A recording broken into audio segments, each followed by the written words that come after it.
దక్షిణాది రాష్ట్రాల్లో గవర్నర్లు రాష్ట్ర ప్రభుత్వాల మధ్య జగడాలు కంటిన్యూ అవుతున్నాయి. తమిళనాడు, కేరళ ఇలా వరుసగా గవర్నర్ల వైఖరి దేశవ్యాప్తంగా చర్చనీయాంశంగా మారింది.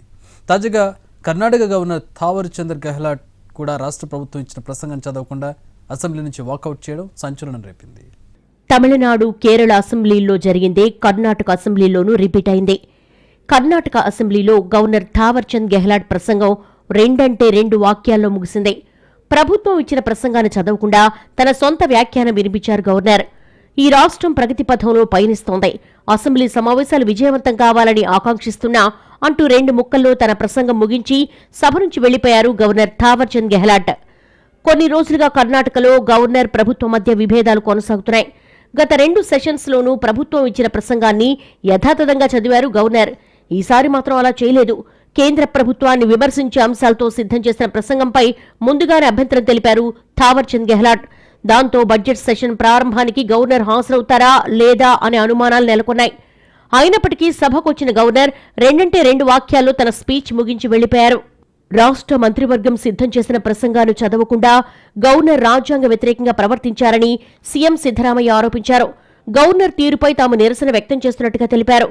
ఈ విషయంలో సుప్రీంకోర్టును ఆశ్రయించే అంశాన్ని పరిశీలిస్తున్నామని సిద్ధరామయ్య ప్రకటించారు.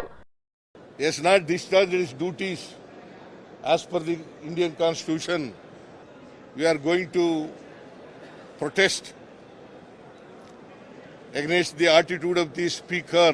Sorry, Governor. We are examining to approach the Supreme Court or not. We will let you know. ఇంతకుముందు తమిళనాడు, కేరళ గవర్నర్లు కూడా ఇలాగే చేశారు. తమిళనాడు అసెంబ్లీ సమావేశంలో తన ప్రసంగం చదవకుండానే గవర్నర్ ఆర్ఎన్ రవి వెళ్లిపోయారు. తమిళ తల్లి ప్రార్థనా గీతం తర్వాత జాతీయ గీతం ఆలపించాలని సభాపతిని గవర్నర్ కోరగా అందుకు ఒప్పుకోకపోవడంతో ఆర్ఎన్ రవి వెళ్లిపోయినట్టుగా తెలుస్తోంది. అన్ని అసెంబ్లీల్లోనూ గవర్నర్ ప్రసంగానికి ముందు తర్వాత జాతీయ గీతాన్ని పాడతారని, ఇక్కడ ప్రసంగానికి ముందు ఆలపించాలని కోరినా ఉద్దేశపూర్వకంగానే నిరాకరించారని లోక్ భవన్ వెల్లడించింది. కేరళ అసెంబ్లీలోనూ గవర్నర్ రాజేంద్ర విశ్వనాథ్ ఆర్లేకర్ ప్రభుత్వం ఇచ్చిన ప్రసంగంలోని కొన్ని అంశాలను చదవలేదు. ప్రసంగంలోని 12వ పేర ప్రారంభాంశాలను, 15వ పేర ముగింపు అంశాలను గవర్నర్ చదవలేదని స్పీకర్ వెల్లడించారు. గవర్నర్ వైఖరిని కేరళ ముఖ్యమంత్రి పినరయి విజయన్ తీవ్రంగా తప్పుపట్టారు. గవర్నర్ చేసిన పని రాజ్యాంగ విరుద్ధమన్నారు. అయితే అర్ధసత్యాలను తొలగించాలని గవర్నర్ కోరినప్పటికీ ప్రభుత్వం పట్టించుకోలేదని, అందుకే కొన్ని అంశాలు వదిలేయాల్సి వచ్చిందని లోక్ భవన్ క్లారిటీ ఇచ్చింది.